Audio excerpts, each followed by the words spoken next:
eguneko egoitzari bai.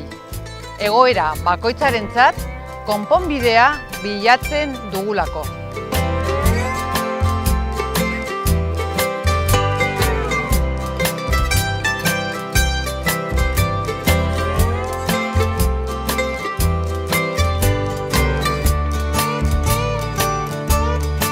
Ampliaremos la oferta deportiva y apoyaremos a todos los clubes.